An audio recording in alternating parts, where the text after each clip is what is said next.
தாங்கக்கூடிய தெய்வம், நம்மை வழிநடத்தக்கூடிய தெய்வம், நம்மை பாதுகாக்கக்கூடிய தெய்வம்.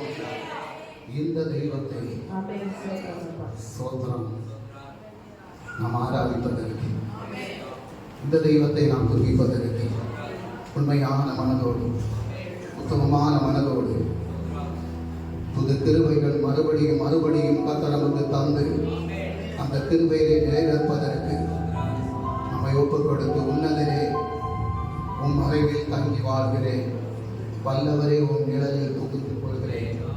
இந்த பாடலை தெய்வ சமூகத்தில் கரங்கள் அடித்து உற்சாகத்தோடு பாடி கர்த்தரை மகிமைப்படுத்த எல்லாரும் எழுந்து நின்று கர்த்தரை ஆராதிக்கலாம்.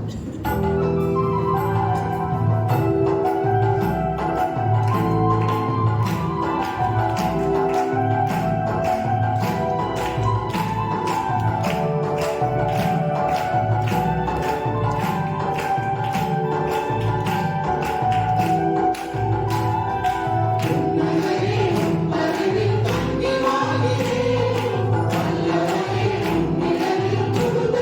you.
நாளிலே அவருடைய கூடாரத்தில் என்னை மறைத்து வைக்க அவன் ஆபத்து நேரத்தில் என்னை நோக்கி கூப்பிடு, நான் உன்னை விடுவிப்பேன், என்னை மகிமைப்படுத்துவாய் என்று சொல்ல வேண்டும். அவன் ஸ்தோத்திரம். அந்த ஜீவனுள்ள தெய்வத்தை மலைகள் விலகி போகலாம், பர்வதங்கள் எல்லாம் பெயர்ந்து போகலாம், ஆனால் அவருடைய கிருபை ஒரு நாள் நம்மை விட்டு விலகாது. என்னை விட்டு விலகாத ஒரு கிருபை. அவன் ஸ்தோத்திரம். அதனை தாங்கிக் கொள்ளும்படியாக தெய்வ சமூகத்தில் நம்மை ஒப்புக் கொடுத்து இந்த பாடலை பாடி கர்த்தரை மகிமைப்படுத்தலாம்.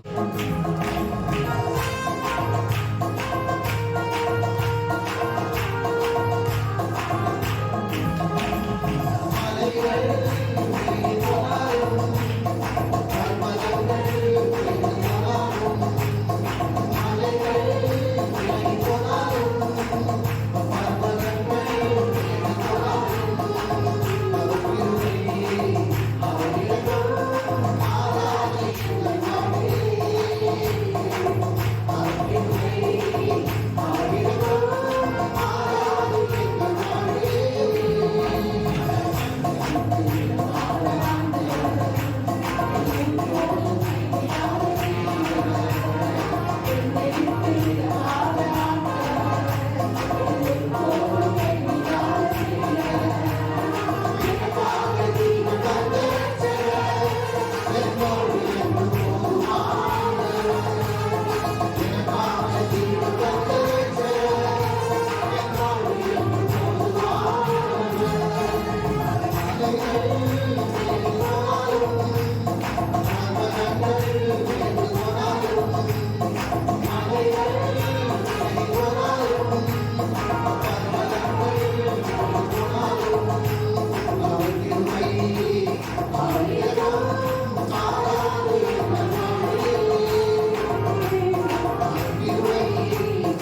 போகக்கூடியது.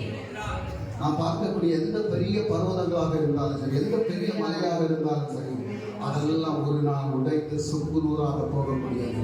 ஆனால் கர்த்தருடைய வார்த்தை மட்டும், அவருடைய கிருபை மட்டும் ஒரு நாள் நம்மை விட்டு விலகாது. ஹல்லேலூயா. அந்த கிருபையிலே நிலைநிற்கும்படியாக அவருடைய சமூகத்தில் நம்மை ஒப்புக் கொடுத்து நம்முடைய வாழ்க்கையிலே எண்ணி முடியாத அதிசயங்களை செய்தது. ஹல்லேலூயா. நான் கருமையான தெய்வ பிள்ளைகளே, இன்றைக்கு நம்ம தெய்வ சமூகத்தில் வந்திருக்கிறோம் அப்படின்னு சொன்னால், அவருடைய வாழ்க்கையில் அநேக அற்புதங்களை செய்வது நிமித்தம், ஒவ்வொரு நாளும் அவர் பாதுகாத்து நடத்துவது நிமித்தம், நம்முடைய தேவைகளை எல்லாம் சந்தித்து தருவது நிமித்தம், ஹல்லேலூயா, அவர் ஏற்ற நேரத்தில் நமக்கு வாக்குகளை தந்து அவர் திறப்படுத்தி நிறுத்தக்கூடிய தெய்வம். ஆகவே நாம் சோர்ந்திடாதபடி நம்மை காத்து வழிநடத்தக்கூடிய தெய்வம். அநேக நேரங்களிலே தனிமையில் நாம் இருந்து அழுத போதெல்லாம் நம்முடைய கண்ணீரை துடைத்து நம்மை விடுதலையாக்கின தெய்வம். பல தேவைகள் வந்தபோது அந்த தேவைகளுக்காக தெய்வ சமூகத்தில் இருந்து ஜெபித்த போது அந்த தேவைகளை எல்லாம் நமக்கு பூர்த்தியாக்கி தந்த தெய்வம். ஆமென். ஹல்லேலூயா. இந்த ஜீவனுள்ள தெய்வத்தை நாம் ஆராதனை செய்யும்படியாக எல்லா குறைவுகளையும் சரிபடுத்தக்கூடிய தெய்வம். ஆமென். ஸ்தோத்திரம். சிறுமையும் எளிமையுமான என்னை கொண்டு சிங்காரத்திலே வைத்த தெய்வம். ஹல்லேலூயா. நான் சிறுமையும் எளிமையுமானமாக இருந்தேன், என்னை சிங்காரத்திலே கொண்டு வைத்தார். எல்லோரால் மறுக்கப்பட்டிருந்தேன், எல்லோரால் ஒதுக்கப்பட்டிருந்தேன், ஒன்றும் இல்லாதபடி இருந்தேன். ஹல்லேலூயா. அவர் என்னை நடத்தினார், அவர் என்னை பலப்படுத்தினார், அவர் என்னை ஆசீர்வதித்தார். ஆமென். ஸ்தோத்திரம். அவர் என்னை உன்னதங்களிலே வைத்திருக்கிறார். அந்த தெய்வத்தை நாம் ஆராதிக்கும்படியாக பாடி கர்த்தரை மகிமைப்படுத்தலாம்.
பாஸ்டர் 2 வாரமா சொன்னாங்க, குடும்பங்கள் ஆசீர்வாதம் பெறுவதற்கு நம்ம என்ன செய்யணும்னு சொன்னாங்க. நான் இன்னைக்கு உங்க முன்னாடி வசனம் கொண்டு வந்திருக்கிறது, அந்த ஆசீர்வாதத்தை நம்ம எப்படி இழந்து போறோம். ஹல்லேலூயா. முதல்ல ஆசீர்வாதத்தை பெற்றுக்கொண்ட ஆசீர்வாதத்தை இழந்து போன குடும்பம் எது? பைபிள்ல முதலா பெற்றுக்கொண்ட ஆசீர்வாதத்தை இழந்து போன குடும்பம் எது? ஆதாம் ஏவாள். ஹல்லேலூயா. ஸ்தோத்திரம், கர்த்தருக்கு நன்றி சொல்றேன். ஹல்லேலூயா. ஆதாம் ஏவாளும் நம்ம சொல்லும்போது இப்ப கேட்போம், ஆதாம் ஏவாளும் ஏன் ஏதேன் தோட்டத்துல இருந்து விரட்டப்பட்டாங்க அப்படின்னு கேட்டா நம்ம உடனே என்ன சொல்லுவோம், அவங்க பாவம் செய்தாங்க, அவங்க கீழ்ப்படியல, அதனாலதான் அவங்க ஏதேன் தோட்டத்துல இருந்து அவங்க வெளியேற்றப்பட்டாங்க அப்படின்னு நம்ம சொல்றோம். அப்படிதானே? அது ஒரு விதத்துல சரிதான், அவங்க ஆண்டவருடைய வார்த்தைக்கு கீழ்ப்படியல, பாவம் செய்தாங்க. ஆனா பாவம் செய்த உடனே ஆண்டவர் ஒரு காரியம் செய்தார். என்ன செய்தார் சொல்லுங்க பார்ப்போம். அவங்க பாவம் செய்துட்டாங்க, அவங்கள தேடி வந்தாரு. ஹல்லேலூயா. தேடி வந்து அவரை கூப்பிட்டாரு. ஆதாமை கூப்பிட்டு நீ எங்கே இருக்கிறான்னு கேட்டாரு. ஹல்லேலூயா. ஆண்டவருக்கு தெரியும் அவங்க என்னை விட்டு விலகி போயிட்டாங்கன்னு தெரிஞ்சனால, இப்ப நம்ம பக்கத்துல நம்ம பிள்ளை இருக்குன்னு வைங்க, என்ன எப்படி கூப்பிடும்? ஒரு பக்கத்துல நிக்கிறது நம்ம பிள்ளை எப்படி கூப்பிடுவோம்? பேரை சொல்லி, இப்ப தீபக் சியா இங்க வா அப்படின்னு கூப்பிடுவோம். தூரத்துல இருக்கும்போது எப்படி கூப்பிடுவோம்? சத்தமா கூப்பிட்டு சியா நீ எங்க இருக்க அப்படின்னு கேட்போம். ஏன்? அந்த பிள்ளை தூரம் விலகி போயிருக்கு. அதனாலதான். அதே போலதான் ஆண்டவர் ஆதாம் ஏவாளும் அவருடைய சன்னதியை விட்டு விலகி போனோன்னு கூப்பிட்டாரு. ஆதாமை கூப்பிட்டு நீ எங்கே இருக்கிறாய்னு கேட்டாரு. ஹல்லேலூயா. ஆதாம் என்ன செய்யறான், நாங்க நிர்வாணிகளா இருக்கிறதை அறிந்து நாங்க ஒழித்து கொண்டோம் அப்படின்னு சொல்றான். அவங்க நிர்வாணிகளா இருந்தேன்னு சொல்லிட்டு ஒழித்துட்டாங்க.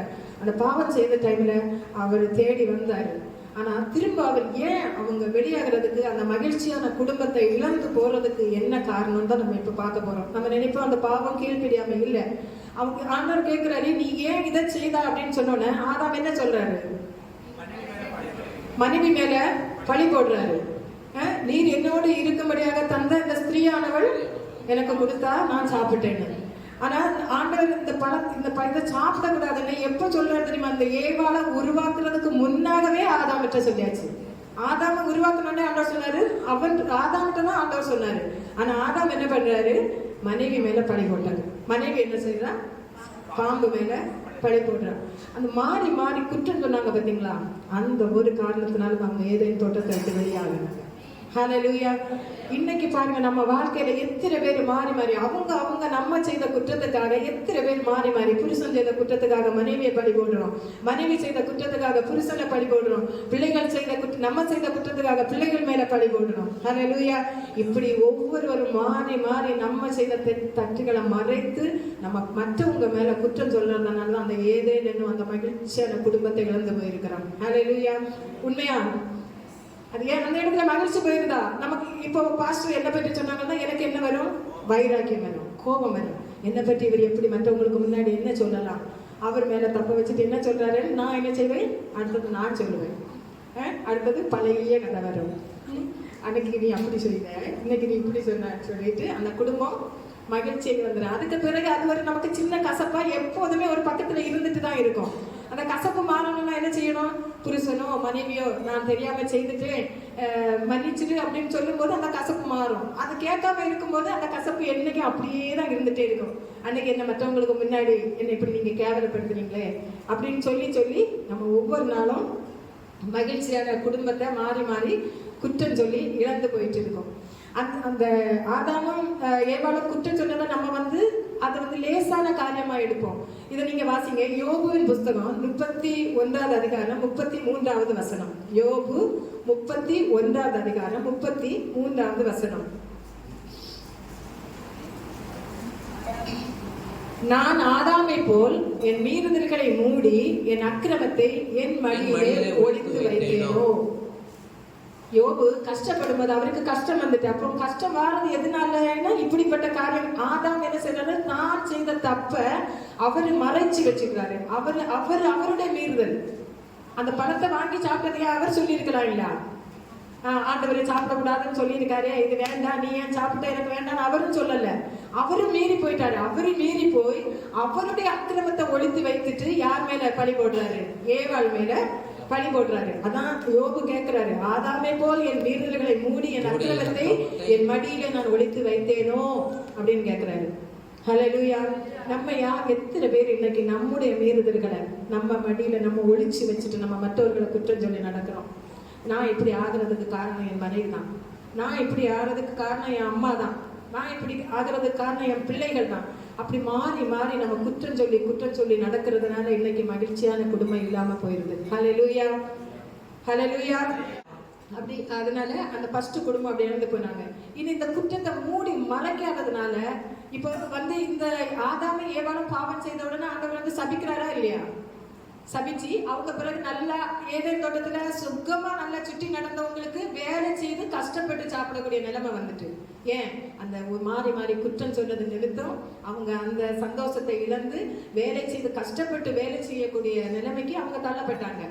இங்க ஒரு காரியத்தை பாருங்க, ஆதியாகமம் 9வது அதிகாரம் 20 முதல் 26வது வசனம். ஆதியாகமம் உற்பத்தி புஸ்தகம் 9வது அதிகாரம் 20 முதல் 26. நம்ம நிறைய நாட்கள் நோவா பயிரிடுவனாக திராட்சை தோட்டத்தை நாட்டினான். அவன் திராட்சரசத்தை குடித்து கூடாரத்தில் வஸ்திரம் விலகி படுத்திருந்தான். அப்பொழுது கானானுக்கு தகப்பனாகிய தகப்பனுடைய நிர்வாணத்தை கண்டு வெளியில் இருந்த தன் சகோதரர் இருவருக்கும் அறிவித்தான். அப்பொழுது சேமும் யாப்பேத்தும் ஒரு வஸ்திரத்தை எடுத்து தங்கள் இருவருடைய தோள் மேலும் போட்டுக்கொண்டு பின்னிட்டு வந்து தங்கள் தகப்பனுடைய நிர்வாணத்தை மூடினார்கள். அவர்கள் எதிர்முகமாய் போகாதபடியினால் தங்கள் தகப்பனுடைய நிர்வாணத்தை காணவில்லை. நோவா திராட்சரசத்தின் வெறி தெளிந்து விழித்த போது தன் இளைய குமாரன் தனக்கு செய்ததை அறிந்து, கானான் சபிக்கப்பட்டவன், தன் சகோதரனிடத்தில் அடிமைகளுக்கு அடிமையாய் இருப்பான் என்றான். சேமுடைய தேவனாகிய கர்த்தருக்கு ஸ்தோத்திரம் உண்டாவதாக. கானான் அவனுக்கு அடிமையாய் இருப்பான். யாப்பேத்தையும் தேவன் விருத்தியாக்குவார். அவன் சேமுடைய கூடாரங்களில் குடியிருப்பான். கானான் அவனுக்கு அடிமையாய் இருப்பான் என்றான். ஹல்லேலூயா. இந்த வசனத்தை வாசிக்கும் போது உங்களுக்கு புரியுதா? நோவா என்ன பண்றாரு? திராட்சை ரசத்தை குடித்து வெட்டி கொண்டு அவருக்கு கூடாரத்துல படுத்திருக்கும் போது அவருடைய வஸ்திரம் விலகி கிடக்குது. அத அந்த காமன்னு சொல்லக்கூடிய மகன் வந்து பார்த்தாச்சு. அந்த மகன் என்ன செய்திருக்கணும்? அதை பார்த்த உடனே அதை மூடி இருக்கணும். அந்த மகன் என்ன பண்ணா, சொந்த சகோதரர்கள்ட்ட அப்பா இப்படி படுத்திருக்கிறாருன்னு அவங்கள்ட்ட போய் சொன்னான். அவங்கள்ட்ட போய் சொன்னா அவங்க என்ன செய்தாங்க? தகப்பனுடைய அந்த நிர்வாணத்தை நான் பார்க்க கூடாதுன்னு சொல்லி திரும்பி போய் அவங்க போய் அந்த வஸ்திரத்தை எடுத்து அந்த நிர்வாணத்தை மூடுறாங்க இல்லையா? அப்ப அதை எழுப்பி பார்த்த உடனே அங்க தகப்பன் செய்தது தவறு. அந்த தகப்பன் அதை நினைக்கல. தகப்பன் அப்படி வெறி கொண்டு குடித்து வெறித்திருந்தது தவறு தானே. ஆனா அவர் என்ன பண்றாரு? அவர் எழுப்பி தன் இளைய மகன் அவன் செய்ததை பார்த்து அவனை சபிக்கிறாரு. அவன் வந்து மற்றவங்களுக்கு அடிமையா இருப்பான். ஆனா அந்த மூடின 2 பேரையும் ஆண்டவர் என்ன செய்யறாரு? அவன் தகப்பனாரு ஆசீர்வதிக்கிறாரு. ஹல்லேலூயா. இதுல இருந்து நம்ம என்ன புரிந்து கொள்றோம்?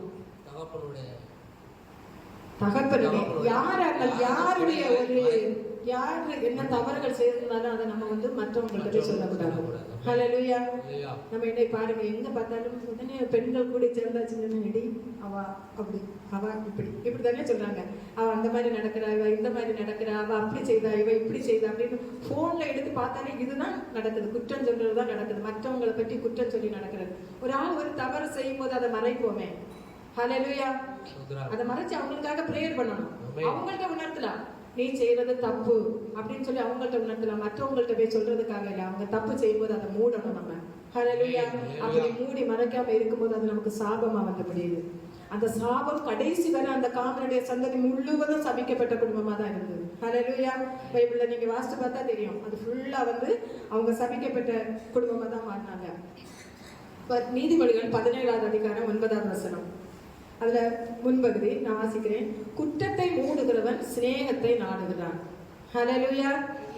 இப்ப குற்றத்தை மூடுகிறவன் என்ன பண்றான்? சிநேகத்தை நாடுகிறான். அப்ப நம்ம ஒரு ஆளுடைய குற்றத்தை நம்ம மூடி மறைச்சோம்னா அந்த நம்ம சிநேகத்தை அவங்க நம்ம சிநேகிப்பாங்க. ஹல்லேலூயா. அது மட்டும் இல்ல, மனுஷன் இல்ல கர்த்தரும் நம்மளை சிநேகிப்பார். ஹல்லேலூயா. அதுக்கு ஒரு சின்ன ஒரு சாட்சி நான் கேட்டேன்.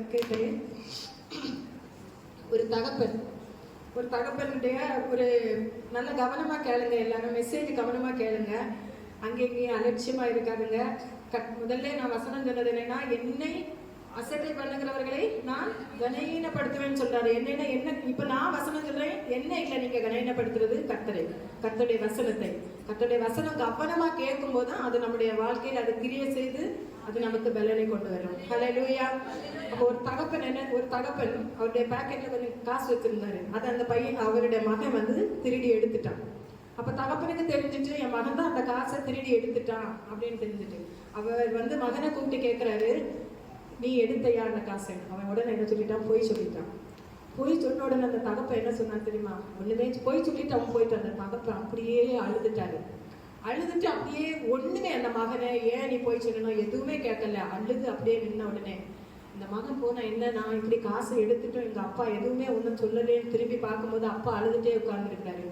ஓடி வந்து அவனுக்கு புரிஞ்சுட்டு, நான் தெரிஞ்சுதான் அப்பா இது பண்றாருன்னு சொல்லிட்டு கேட்கறான். அப்பா நான் எடுத்தேன்னு தெரிஞ்சுட்டு நீங்க ஏன் என்ன ஒண்ணுமே சொல்லலை? அந்த தகப்பை உடனே என்ன சொன்னாரா தெரியுமா? அது உன் தப்பு இல்லை, ஏன் தப்பு. உன்னை வளர்க்கும்படி கர்த்தர் என்கிட்ட தான் கொடுத்தாரு.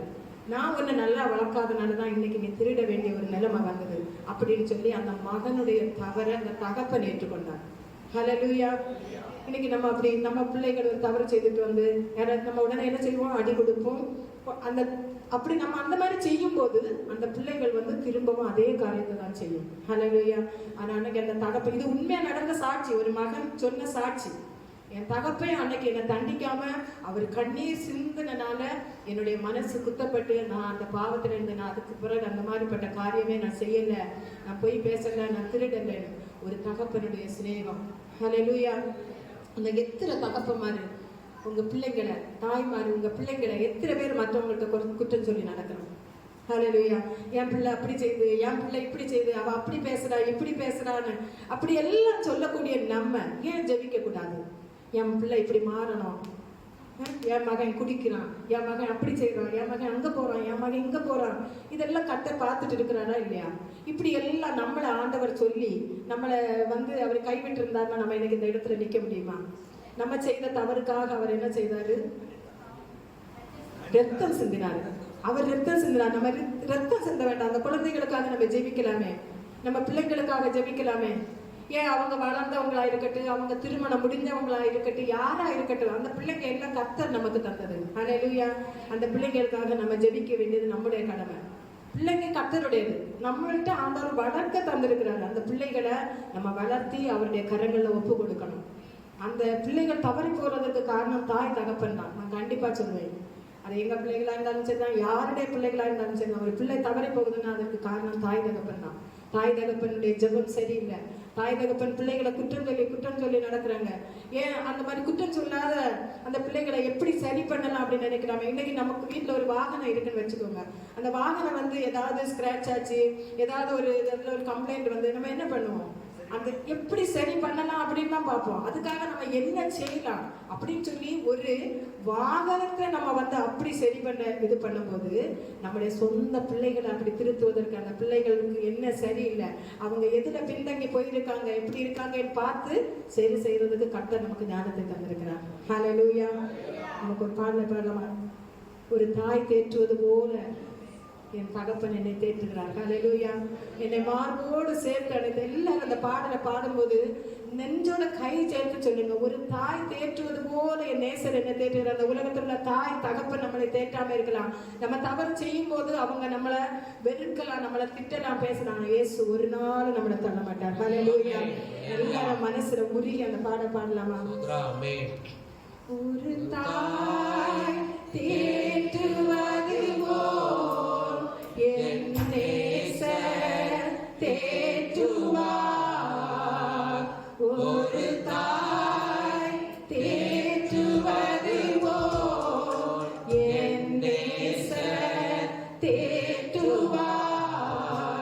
மார்போடு அழைப்பாரே, மனக்கவலை தீர்ப்பாரே.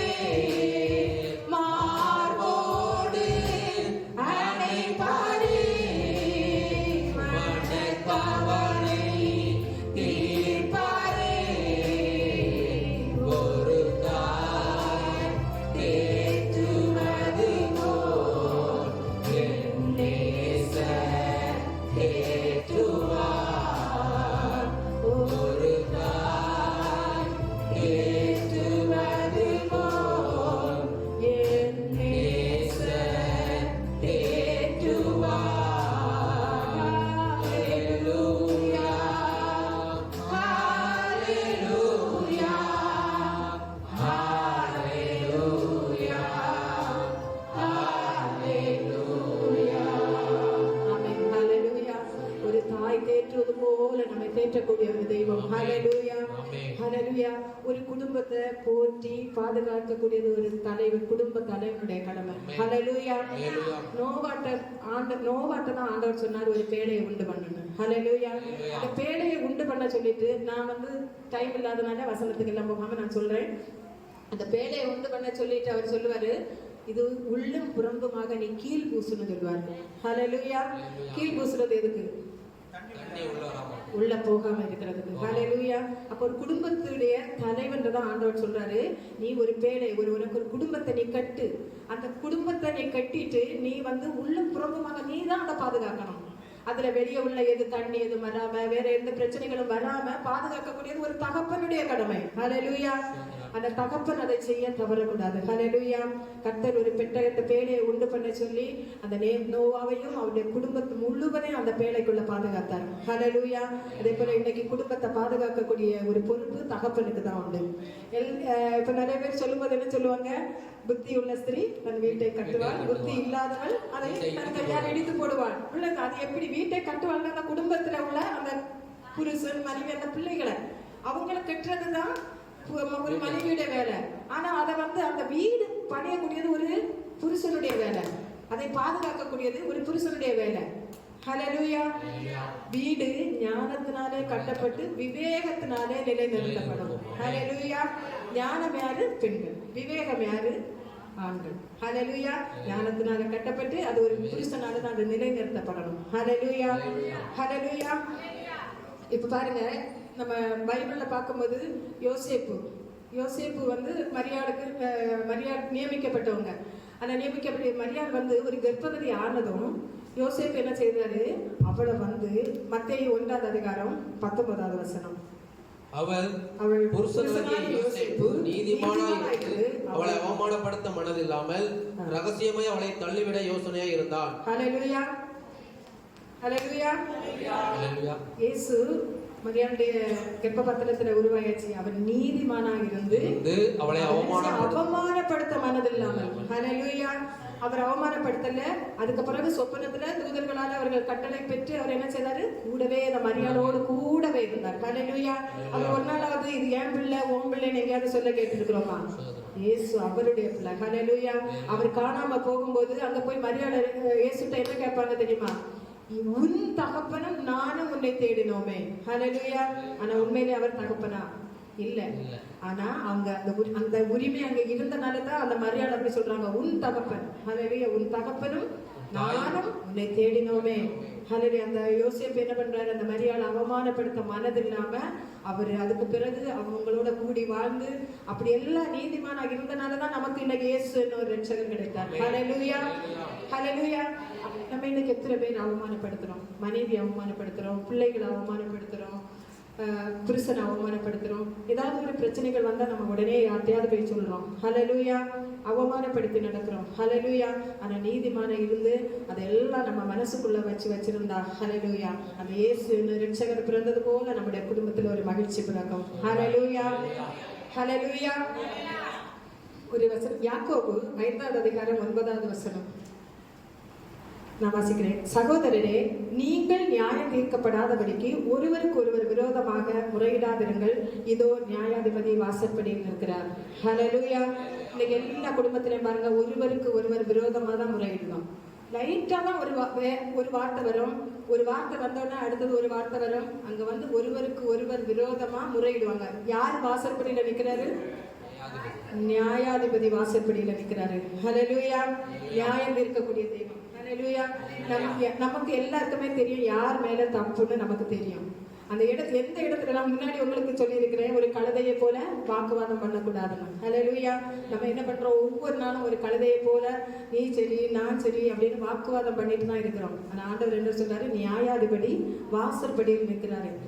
இன்னைக்கு பாருங்க, எல்லா வீட்லயும் இன்னைக்கு பிள்ளைங்க என்ன செய்வாங்க தெரியுமா? பெற்று வளர்த்த தாய் தகப்பனை அப்படி உதாசீனப்படுத்துறாங்க. நான் நிறைய வீடுகள்ல பாக்குறேன், எதிர்த்து பேசுறாங்க. அவங்க அம்மா தாய் தகப்பன் செய்த எல்லா காரியங்களையும் எல்லா நன்மைகளையும் மறந்து போய் நீதான் சரியில்லை, நீதான் எனக்கு இதுக்கு காரணம் அப்படின்னு சொல்லி நிறைய வீடுகளை நான் பார்த்தனால இன்னைக்கு தைரியமா நான் இங்க நின்று சொல்றேன், ஒருவருக்கு ஒருவர் விரோதமாய் முறையிடாதிருங்கள். ஹல்லேலூயா. நியாயாதிபதி இந்த வாசற்படியில நின்று பார்த்துட்டே இருக்கிறாரு. ஹல்லேலூயா. இதனால இப்படி ஒருவருக்கு ஒருவர் விரோதமாய் முறையிடும் போது அந்த மகிழ்ச்சியான குடும்பம் ஏதேனிலிருந்து வெளியேற வேண்டியது வரும். ஹல்லேலூயா. இப்படி இருக்கும்போது என்ன பண்ணாங்க? இன்னைக்கு பாருங்க, ஒரு குடும்பத்துல நம்ம வாழ்றோம், ஆனா குடும்பமா வாழ்றோமான்னு கேட்டு பாருங்க. இல்ல. எத்தனை பேர் சொல்ல முடியும் நான் குடும்பமா தான் வாழ்றேன்? வேலைக்கு போறோம், வாரோம், டிவி பார்க்குறோம், பிள்ளைங்க அவங்க வேலையை பார்க்குறாங்க, நம்ம வேலையை பார்க்குறோம். முன்னாடி போல யாருமே குடும்பமாட்டு கிடையவே செய்யாது. ஹல்லேலூயா. ஆனா குடும்பமா வாழ்றது தான் கர்த்தர் விரும்புறாரு. ஹல்லேலூயா. நம்ம குடும்பமா வாழணும்னா நமக்கு முன்னாடி இருக்கிற மொபைல் போன், அந்த டிவி எல்லாம் மாற்றி வச்சுட்டு நம்ம குடும்பமா வாழும்போது ஒரு மகிழ்ச்சியான குடும்பம் உண்டாகும். ஹல்லேலூயா. ஒரு ஒரு ஃபாதர்கிட்ட ஒரு ஆள் வந்து கவுன்சிலிங் போனாரு. அவர் எப்படின்னா எப்போ பார்த்தாலுமே அவரு குடிச்சிட்டு இருக்கிறதுக்கு காரணம் கேட்டா சொல்லுவாரு, நான் குடிக்கிறதுக்கு காரணம் என் பிள்ளைங்க, என் மனைவி. அப்போ அவரு கேட்பாரு, அந்த ஃபாதர் கேட்பாரு, அப்படி அவங்க என்னதான் உங்களை செய்தாங்க? அப்ப அந்த பையன் அவர் சொல்லுவாரு, என் மகன் என்ன எப்ப பார்த்தாலும் நாயின்னு கூப்பிடுறான், நாயின்னு கூப்பிடுறான், பட்டின்னு கூப்பிடுறான், என்ன வேண்டாத வார்த்தைகளை சொல்லி பேசுறான் அப்படின்னு. என் மனைவி என்னை மதிக்கிறது கிடையாது, என்னை வீட்டுக்கு போனா எனக்கு சாப்பிடுங்க என்ன சொல்றது கிடையாது, இப்படின்னு டெய்லி இதுதான் நான் குடிக்கிறேன்னு சொல்லிட்டு இருந்தாரு. அப்ப அந்த ஃபாதர் பார்த்தாரு, இந்த குடும்பம் இப்படி போயிட்டே இருந்தா சரியாகாது, இவங்களுக்கு ஒரு கவுன்சிலிங் கொடுக்கணும்னு எல்லாருமே ஃபேமிலியா வந்து வர சொல்லியிருக்காரு. வர சொன்ன உடனே ஃபர்ஸ்ட் கேட்டாரு, இந்த பையன் கேட்டாரு, நீ ஏன் அப்பா உன் அப்பாவை நாயே அப்படின்னு கூப்பிடுறாரு. அந்த பையன் உடனே ஃபாதர்கிட்ட சொன்னா, எங்க அப்பா எப்பவுமே என்ன நாக்கி பிறந்து பையனையும் தான் கூப்பிடுவாரு, நாய்கிட்ட மோனையும் தான் கூப்பிடுவாரு. அப்ப எங்க அப்பா மகன் தானே நான், அப்ப எங்க அப்பா அப்படி கூப்பிடுறதுனால நான் எங்க அப்பாவை நாயின்னு கூப்பிடுறேன் அப்படின்னு சொன்னேன். என்ன பதில் சொல்ல முடியும்? என்ன பதில் சொல்ல முடியும்? மனைவி கிட்ட கேட்டா சொல்றாங்க, ஃபாதர் ஒரு நாள் கூட என் புருஷன் வீட்டில் வந்தா என்கிட்ட நீ சாப்பிட்டியா, நீ ஏதாவது பண்ணியான்னு என்கிட்ட கேட்டதே கிடையாது பாஸ்டர். எப்போ வந்தாலும் அங்கே என்ன குற்றம் இருக்கு, இங்கே என்ன குற்றம் இருக்கு, ஏன் அது அப்படி இருக்கு, இது இப்படி இருக்கு, இப்படிதான் வீட்டில் ஏறி வரும்போதே இப்படிதான் குற்றம் சொல்லிட்டே தான் இருப்பாரு. எப்படி ஃபாதர் நேசிக்க முடியல பாஸ்டர் ஃபாதர். அதனால தான் எங்கள் வீட்டில் இப்படி மாறி மாறி பிரச்சனை வருது. என் புருஷனுக்கு வந்து பயங்கர கோபம் பாஸ்டர், கோபத்துல என்ன செய்யறாருன்னே அவருக்கு தெரியாதுன்னு. நான் அந்த கோபத்தை பற்றி நினைக்கும் போது எனக்கு ஒரு சின்ன கதை, நான் கேட்ட கதை, நான் யூடியூப்ல ஒரு அம்மா சொன்ன கதை.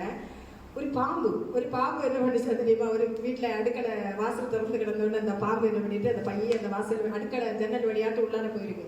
உள்ளார போகும்போது அங்க ஒரு கத்தி இருந்திருக்கு. அந்த கத்தியை அந்த பாம்பு கவனிக்காம அந்த கத்தி என்ன செய்யுது, அந்த பாம்புக்கு மேல வெட்டு பிளட் வந்துட்டு. பாம்புக்கு பயங்கர கோபம் வந்துட்டு.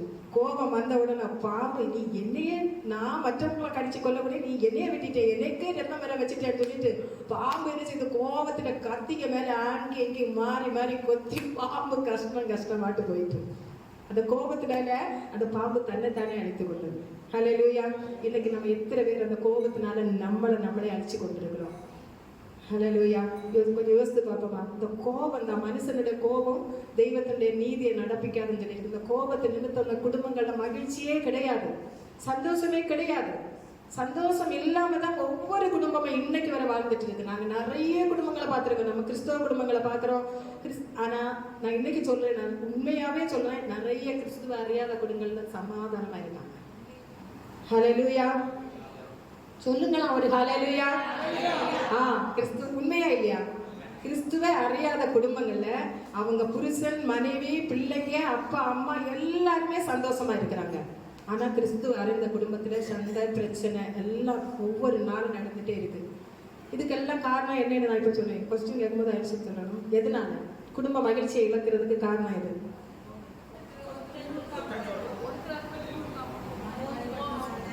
கோபம், ஒருத்தருக்கு விட்டு கொடுக்காம, குற்றத்தை மறைக்காம, நீ சரியில்லை நான் சரியில்லைன்னு. இன்னைக்கு பாருங்க, நான் இந்த மெசேஜ் கொடுக்கும்போது நீங்க நினைக்கலாம், ஒரே ஒரு வார்த்தை தான், சும்மா குற்றம் சொல்லக்கூடாது. ஆண்டவர் என்ன சொல்றாரு? மனம் திரும்புங்கள், பரலோக ராஜ்யம் சமீபமா இருக்கிறதுன்னு. எதுல இருந்து மனம் திரும்பணும்? நம்ம செய்திருக்கக்கூடிய இந்த பாவங்கள்ல இருந்து மனம் திரும்பணும். ஆதாமும் ஏவாளும் அந்த ஒரு காரியம் செய்தனால தானே அந்த ஏதேன் விட்டு வெளியேற்றப்பட்டாங்க, வேற எதுவும் செய்யலையே. ஆண்டவர்களுக்கு கீழ்ப்படியாம அவர் விளக்கின அந்த பழத்தின் கனியை புசிச்சாங்க. அவங்க மாறி குற்றம் சொன்னாங்க. அவங்க செய்த தப்புக்கு மற்றவங்களை குறை சொன்னாங்க. அதனால என்ன பண்ணாங்க? ஏதேன்ல இருந்து வெளியேற்றப்பட்டாங்க. அப்ப இது ஒரு காரணம் தானே, ஒரு குடும்ப மகிழ்ச்சியை இழக்கிறதுக்கு காரணம் இல்லையா?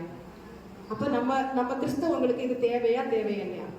இன்னைக்கு முதல் நம்ம ஒரு தீர்மானம் எடுக்கணும். ஆண்டவரே, நான் என்னுடைய தப்புக்கு என் மனைவியை நான் இனிமேல் குற்றம் சொல்ல மாட்டேன், ஏன் புருஷனை நான் இனிமேல் குற்றம் சொல்ல மாட்டேன், பிள்ளைகளை குற்றம் சொல்ல மாட்டேன். பிள்ளைகள் தவறு செய்யும்போது அவங்களுக்காக நான் ஜெபிப்பேன். என் பிள்ளைகள் செய்யக்கூடிய தவறுகளை நான் நியூஸ் பேப்பர் போல அங்கங்கே என் மகன் சரியில்லை, என் மனைவி சரியில்லைன்னு சொல்லி நான் நடக்க மாட்டேன். ஹல்லேலூயா. எல்லாரும் நீங்க எனக்கு என் முன்னாடி சொன்னா ஆண்டவற்றை சொல்லுங்க. என் மாமியாரை நான் குற்றம் சொல்ல மாட்டேன், என் மருமகளை நான் குற்றம் சொல்ல மாட்டேன். இன்னைக்கு மாமியார் மருமகள் வயசானா அவங்க எல்லாம் குழந்தைகள், அவங்க ஏதாவது ஒரு தவறு செய்வாங்க, அவங்க கோவப்படுவாங்க, அதெல்லாம் சகிச்சு போக வேண்டியது நம்முடைய கடமை. ஹல்லேலூயா. அப்படி எல்லாம் சகிச்சு போய் பாருங்க, ஒரு மகிழ்ச்சியான குடும்பம் எப்படி இருக்குதுன்னு நீங்க பாருங்க. வரக்கூடிய நாட்கள்ல நீங்க இந்த ஒரு சின்ன விஷயத்த மற்றவங்களை பற்றி குற்றம் சொல்லாம, நீங்க நடந்து பாருங்க, உங்க வாழ்க்கை எப்படி ஆசீர்வதிக்கப்படுது, உங்க குடும்பத்துல எப்படி ஒரு ஏதேன் தோட்டம் உண்டாக போகிறதுன்னு நீங்க வந்து சாட்சி சொல்லணும். ஹல்லேலூயா. இங்க வந்து வசனம் கேட்டுட்டு மட்டும் இந்த நேரம் இங்க இருந்து கேட்டுட்டு போன உடனே திரும்பவும் வீட்டுல போய் அதை செய்யாதீங்க. செய்யும்போது ஒரு மகிழ்ச்சி இழந்து போகப்படுகிறது. மகிழ்ச்சி இல்லைன்னா நம்ம பரலோகத்துக்கு போகவே முடியாது. ஹல்லேலூயா. இப்படியே ஒரு ஆண்டவர் சொன்ன, நியாயாதிபதி வாசற்படியில் நிற்கிறாங்க. ஒருவருக்கு ஒருவர் விரோதமாய் குற்றம் சொல்லி அந்த பாவத்தை நம்ம செய்யும் போது ஆண்டவர் இதெல்லாம் கேட்டுட்டு நமக்கு தண்டனை கிடைக்கும். ஹல்லேலூயா. கடைசியா வந்து எபேசியர் 3ஆம் அதிகாரம் 12-13 வசனம்.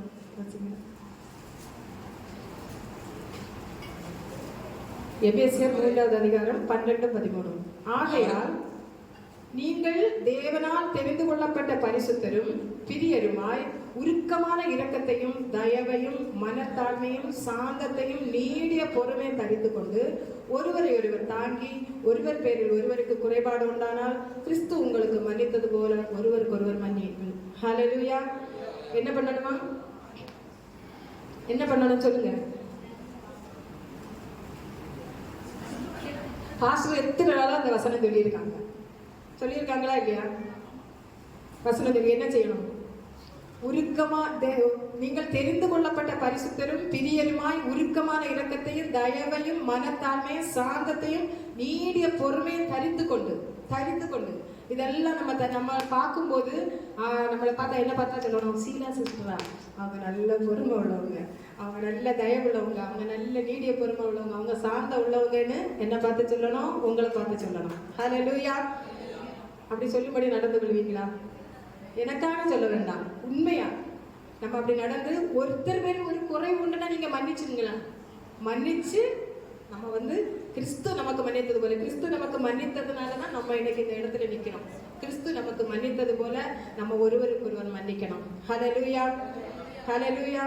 எத்தனை பேர் நான் யார்கிட்ட நீங்க யாரெல்லாம் குற்றம் சொல்லி நடந்தீங்க அப்படிலாம் கேட்க போறது இல்லை. அவரவருக்கு தெரியும் நான் யாரையெல்லாம் குற்றம் சொல்லி நடந்தேன். என் மாமியாரை குற்றம் சொல்லி நடந்தனா, என் மருமகளை குற்றம் சொல்லி நடந்தனா, என் புருஷனை குற்றம் சொல்லி நடந்தனா, என் மனைவியை சொன்னனா, என் பிள்ளைகளை சொன்னனான்னு எல்லாருக்கும் அவரவருக்கு தெரியும். அவரவர் இன்னைக்கு மனம் திரும்பி கர்த்தரிடத்துல அந்த ஒரு பாவ மன்னிப்பை பெற்றுக்கொண்டு, இது ஒரு சின்ன காரியம். இன்னைக்கு உங்களுக்கு ஒரு சின்ன மெசேஜ். ஏன்னா இப்ப வந்து தாவீது பாவம் செய்த டைம்ல ஆண்டவர் ஒரு ராஜா பாவம் செய்துட்டான்னு சும்மா இருந்திருக்கிறாரு. யார் அனுப்பினார்? ஒரு தீர்க்கதரிசி அனுப்பினாரு. ஹல்லேலூயா. ஏன்? தாவீதை இருதயத்திற்கு அவர் ஏற்றவராக கண்டார். அந்த தாவீது பாவம் செய்த உடனே தீர்க்கதரிசி அனுப்பி அந்த பாவத்திலிருந்து அது முதல் அந்த தாவீது ஒவ்வொரு நாளும் ஆண்டவரே என்னை ஈசோப்பினால் கழுவும், என்னை சுத்திகரியும் ஒவ்வொரு நாளும் ஆண்டவர்கிட்ட கேட்டுட்டு இருந்தார். ஹல்லேலூயா. ஒரு சின்ன பாவம் உணர்த்தப்பட்ட போது அந்த பாவத்துக்காக மனம் திரும்பினது போல நம்மளும் இன்னைக்கு ஒரு சின்ன காரியம் தான் நமக்கு ஒரு மெசேஜா வந்திருக்கிறது. இந்த குற்றம் சொல்றதை எல்லாரும் நிறுத்தி மூடி மறைக்க வேண்டியதை மூடி மறைச்சி ஒரு சின்ன காரியம். இன்னைக்கு ஒரே ஒரு உதாரணம் அதை சொல்ல மறந்துட்டேன். இன்னைக்கு எதை மூடக்கூடாதோ அதை நம்ம எல்லாம் நிறைய பேர் மூடுறோம். என்ன தெரியுமா? நான் ஒரு உதாரணமா சொல்றேன். அது அது யார் பொய் சொல்றது வேண்டாம். என்னுடைய தங்கச்சியுடைய மகா அவ வந்து என்ன பண்றான்னா ஸ்டேட்டஸ் எல்லாம் போடுவான். எனக்கு ஸ்டேட்டஸ் வர்றது கிடையாது. நானும் கூடுதல் அதுல எல்லாம் நான் போறது கிடையாது. ஒரு நாள் திடீர்னு எங்க அக்கா கூப்பிட்டு கேட்டா, எனக்கு சாணிக்கு பர்த்டே உனக்கு தெரியுமா அப்படின்னு கேட்டா. நான் சொன்னேன் இல்லை எனக்கு தெரியாது. உனக்கு எப்படி தெரியும் அப்படின்னு கேட்டா. அப்ப ஸ்டேட்டஸ்ல போட்டிருந்தாலே அப்படின்னு சொன்னா.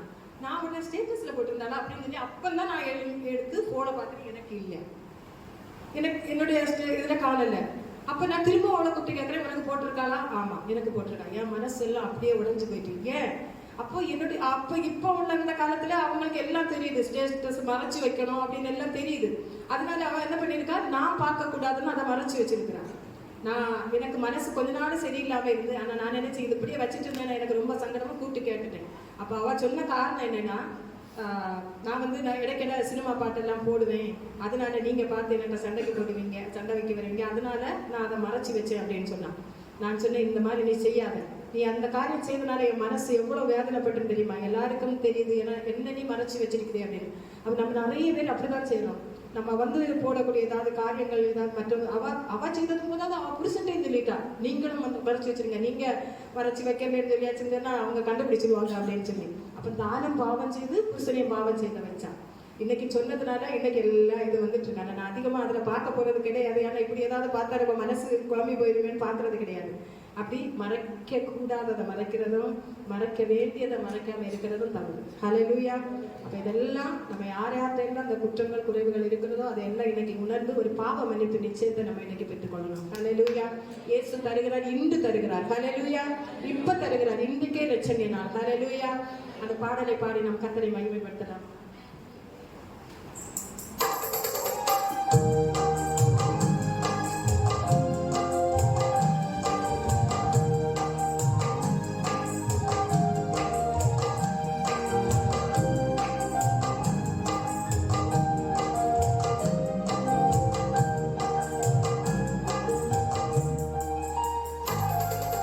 பாவமன்னிப்பை நிச்சயத்தை பெற்றுக்கொள்ள வேண்டும்.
ஒரு சிறிய பாவமாக இருந்தாலும் அது எங்களுடைய குடும்ப வாழ்க்கைக்கு தடையாக இருக்கிறது என்பதை உணர்ந்து கொண்டு அதை நாங்கள் விட்டுவிட கர்த்தர் கிருபை செய்யும்படியாக ஜெபிக்கிறேன் அப்பா.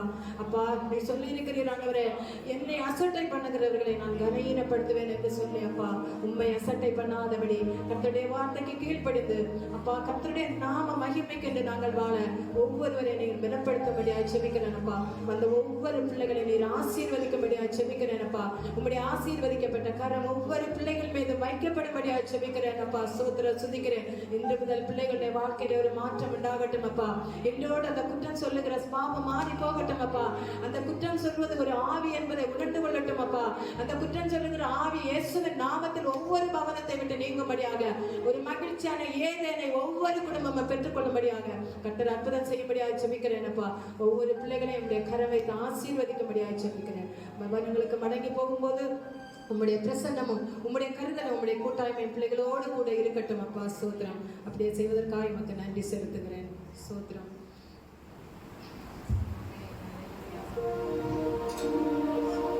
என் ஆத்துமாவே கர்த்தரை ஸ்தோத்திரி, முழுமையுடைய பரிசுத்த நாமத்தை ஸ்தோத்திரி. என் ஆத்துமாவே கர்த்தரை ஸ்தோத்திரி, கர்த்தர் செய்த சகல வாரங்களை மறவார். ஆமென். அமாசிவாத்திற்காய் தலைகளை வணங்குகிறார். கர்த்தராகிய இயேசு கிறிஸ்துவின் அன்பும் பிதாவின் கருணையும் பரிசுத்த ஆவியானுடைய சமாதானமும் சந்தோஷமும் கூட்டாய்மை ஒவ்வொருவரும் மேலும் கர்த்தருடைய இரண்டாவது வேறு இருக்குமாறாகட்டும். ஆமென். சேர்ந்த கர்த்தருக்கு ஆமென். கர்த்தாவே